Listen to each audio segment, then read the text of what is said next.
Our pistol shot number 19, we're doing a drill that's going to work your hip flexor strength, your quad strength, and get some bonus glute and ab work in. You don't need anything, but you can use a chair to start off with, and that chair is going to have some benefits if you want to have a measure of your left and right sides, in which case you could use yoga blocks. So I'll explain that. I'll come back to that later. Okay, so we're working one leg at a time.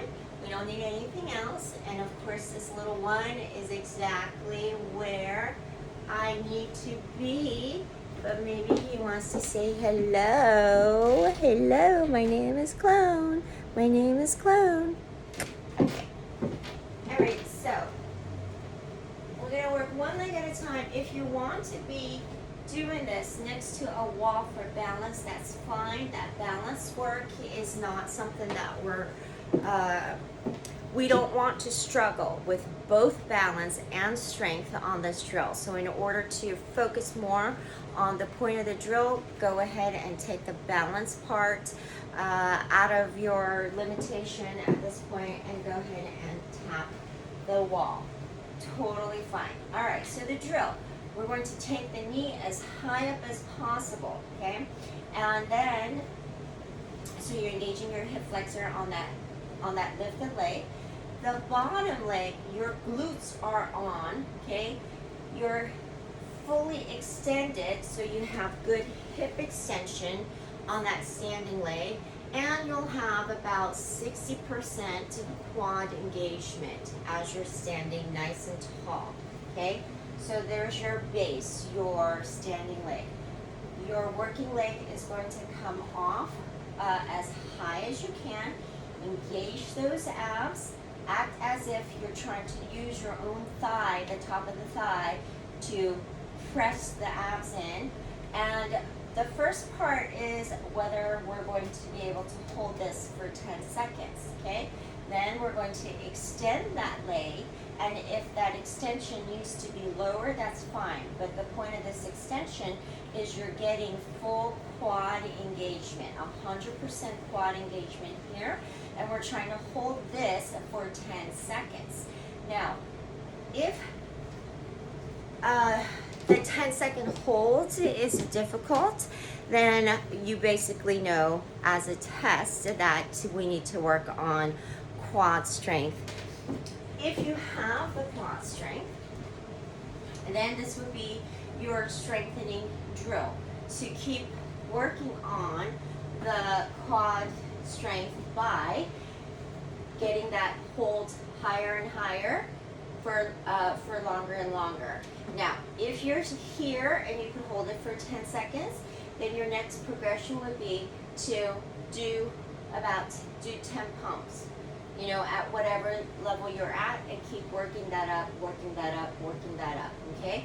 When you're up here, it's 100% quad engagement on that extended leg and 100% on the opposite glute, okay? And yes, grab your butt so you know that it's 100% on, okay?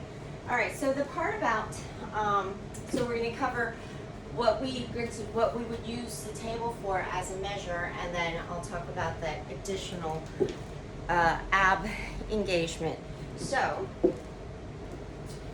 once you have some sort of elevation, a chair, you could start off by placing your foot on top of it, okay? So you basically have a starting point of where your knee, how high your knee is, okay? Then when you go ahead and lift that, what we're trying to do is measure the distance from that elevation to the bottom of the foot, okay? So that you could check whether you have differences on the left side or the right side. You might be able to tell, or you might feel that you have some mobility strains around the hip joints there. Okay, so the other way you could use this is if you were to just test that you're able to clear the height of this. Oh my gosh, if I flashed you, I'm sorry. I always wear like boy short. I don't know what other women do, but I don't wear dresses that often, and I usually don't feel, I don't know, secure. So normally I do wear like boy shorts underneath, or like the, you know, the tighter workout shorts, so I don't have to worry about it. But God, once I started wearing dresses, it's like, my gosh, I could get dressed in one piece. I should have started wearing dresses a lot sooner in my life. It would have saved me a lot of time. But I didn't show my legs for decades. So, alrighty, who cares? Okay, so that is the drill. Okay, finally, the bonus. This is the bonus. At the very top, so now we're actually, you know, working this pistol shape, right? And actually, we're still segmenting it, but we're working on the shape whenever I say, you know, the top position or the bottom position. Now, when your leg is extended, so if we pretend that we're at the top of a pistol, we've gone down, we've come up, and we're ending the pistol, at that very top, with that leg extension, what we want to do is actually push the pelvis forward with that extension. All right, so what you should feel is your abs engaging more with that lean, okay? But that leaning comes along not because you're leaning your upper back backwards, but because you're thrusting your pelvis forward, okay? And what that's going to do is give you, okay, let me show you from here. Can't talk and balance at the same time and wear elevated shoes at the same time either. So when you're pushing off here at the very top, you're getting that bonus ab, you're getting that standing leg butt cheek squeezing even harder, okay? And this is sort of like the end of a front kick, okay?